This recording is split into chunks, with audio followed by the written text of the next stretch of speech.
Assalamu alaikum muhtaram qarindoshlar. Ko'rib atqaninglar Erkin Asiya Radiosi Uyghur bilimi to'g'ri televiziyasining Heptilik Xewerler sahifasi.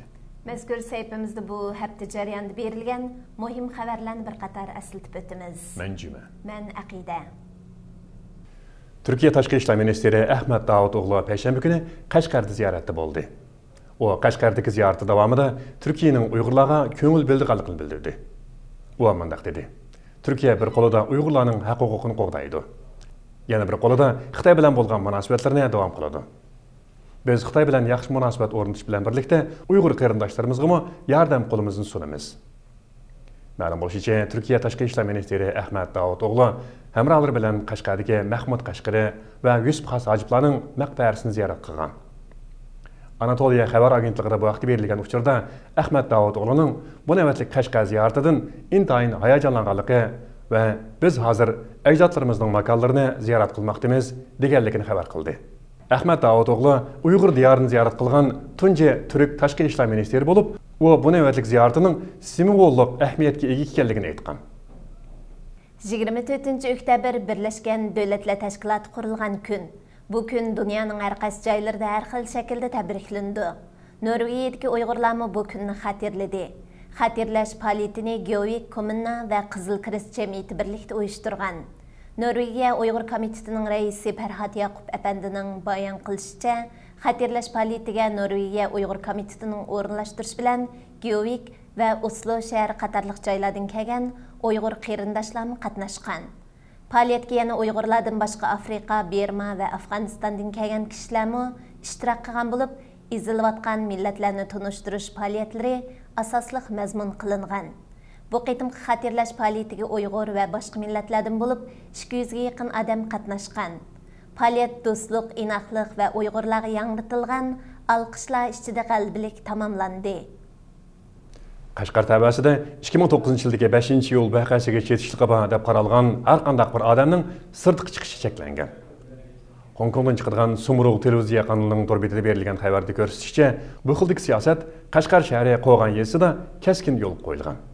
Xabarda naql qilishicha, mazkur yeza Jamboz kenti amonlik saqlash tarmoq atritining boshlig'i Vujiga mundaq degan: O'tgan yili qalamqanchilik terg'onlarning yezdan chiqishiga yo'l qo'yilmayli qolmay, ularning sirtqi chiqib ish qilishiga asla yo'l qo'yilmaydi. Vujiganing bildirishicha, 5-yo'l voqeasidan keyin mazkur yezada 3 darajalik mudofaa atriti qurilgan. Ular odatda maliga sirtdan kelgan odamlarni surishtirish va tizimga ilish qatorliq vazifalarni o'tagandan boshqa 5-yo'l voqeasidan keyin Urumchidan yurtiga qaytarilgan odamlarning kundalik faoliyatlarini iz qo'g'lab ko'zitib turdi ekan.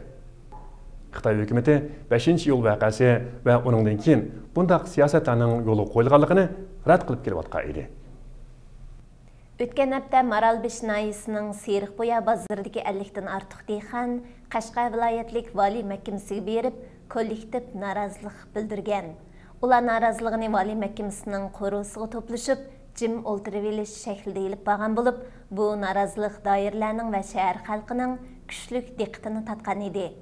Maralbesh noyisi va Seriqbo'ya bozoridagi aloqador doirlardan egilgan ma'lumotlarimiz qaraganda, doirlar dehqonlarning talabini o'rinliq deb qaraydiganligi, masalani bartaraf qilish uchun bu vaqtda tekshirish elib berayotganligini bildirdi. Egilishimizcha, Seriqbo'ya bozorliq partikom va hukumati masalani hal qilishdan o'zini qochirayotgan bo'lib, ular agar bu dehqonlarning talablarini o'rnatsa, u chaqda boshqa joylardagi dehqonlarning haq talab qilib o'tirg'i tushadiganligi, buning bilan masalaning cho'ng'ib ketishidan andish qildi ekan. Egilishimizdan qaraganda, noyilik hukumat norozilik harakatlarining kengayib ketishidan andish qilmoqda. Xitoy soqchi doiralari Urumchida fuqarochi kiyingan soqchilar qo'shini qurib, bu yil 18-oktyabrdan boshlab ko'chaga charlashga o'rlashtirgan. Bu Xitoy hukumatining 5-yo'l voqeasidan keyin olgan eng yangi bexatarlik tadbirlarining biri deb qaralmoqda. Urumchidagi munosabatlik soqchi o'rinlaridan egilgan uchurlarga qaraganda, fuqarochi kiyingan soqchilarga Uyg'ur jamoati orasidagi siyosatga qarshi so'z so'zlashak va ish harakatlari ustidan bayloqchilik qilish vazifasi berilgan.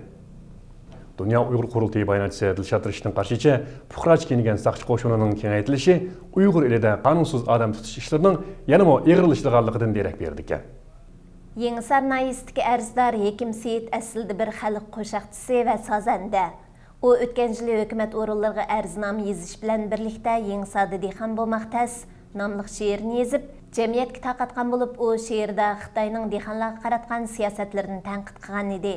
Hekim Seyit yazgan bu she'ri sababidanmi yana bir qator jazolarga tortilgan. Yengsar doiralari uning to'y to'kinlarda soz chelishini cheklagan. Buning bilan Hekim Seyit o'zining asosliq iqtisodiy kirim manbasidan ayrilib qolgan. Bu yil ichida Xitoy saqchilari uni bir necha qitim to'y so'rinlaridan ilib ketgan. Ma'lum bo'lishicha, Hekim Seyit navbatda Yengsarning qishloqlaridagi qirg'iz chorvachilarning to'ylarida soz chelib, tirikchiligini davomlashtirmoqda. Örkeş Devlet Nobel sahiplerinin Ali dereceli uçuruşçuda bu yıllık Nobel Tinchlik mukofoti sahibi Liu Xiaobo'ga vakaleten söz qiladi. Fransiya agentliği xabar qilishicha, uçuruşuş 11 ayning 13 kunidan 14 kunigacha Yaponiyaning Hiroshima shahrida o'tkazildi ekan. Bu yil 42 yoshlik Örkeş Devlet 1989 yildagi o'quvchilar harakatining yetakchilaridan biri. Örkeş Devlet ayni vaqtda Liu bilan birga o'qigan bo'lib, u hozir Tayvanda yashamoqda. Xabarda ko'rsatishicha, yaqinda Hiroshima shahrida o'tkazilgan Nobel sohiblarining oliy darajalik uchrashishiga sobiq Sovetlar ittifoqining bosh sekretari Mikhail Gorbachev, Tibet ruhoniy doisi Dalay Lama qatorliq Nobel sohiblari keldi ekan. Ma'lum bo'lishicha, mazkur uchrashishga yana Amerika prezidenti Obama alohida taklif qilingan. Dünya Uyghur yaşlarının xalqaralıq dostluq, hamkorlik və qarindoshlik uchrashishi 2010 yili 10 ayning 22 kuni Germaniyaning München shahrida dag'dug'liq o'tkazildi. Uchrashishni Dünya Uyghur qurultiyi yoshlar komiteti tashkillagan bo'lib, Yevropa Sharqi Turkiston birligi tashkiloti va Germaniya Uyghur ayollar komiteti tashkillash xizmatiga yaqindan hamkorlashgan. Bu qitimqi faoliyatga Amerika Xalqaro demokratiyani ilgari surish fondidan Loisa xonim, Dünya Uyghur qurultiyining muavin raisi Asqarjon, Dünya Uyghur qurultiyining bosh kotibi Dolqin Aysa, Dünya Uyghur qurultiyining Yevropa parlamentiga oid ishlarga mas'ul xodimi Mehmet To'xti va Germaniyadagi ko'plagan jamoat qatnashdi. Bu faoliyatni tashkillagan Dünya Uyghur qurultiyi yoshlar komitetining raisi G'ayur apandining bildirishicha, bu qitimqi uchrashishga 9 davlatdan kelgan 40 ga yaqin yoshlar vakili kelib qatnashgan. U bu yig'inning Dünya Uyghur yoshlarining kelgusida Sharqi Turkiston davosini qo'lga ilishiga yo'l soldiganligini bildirdi.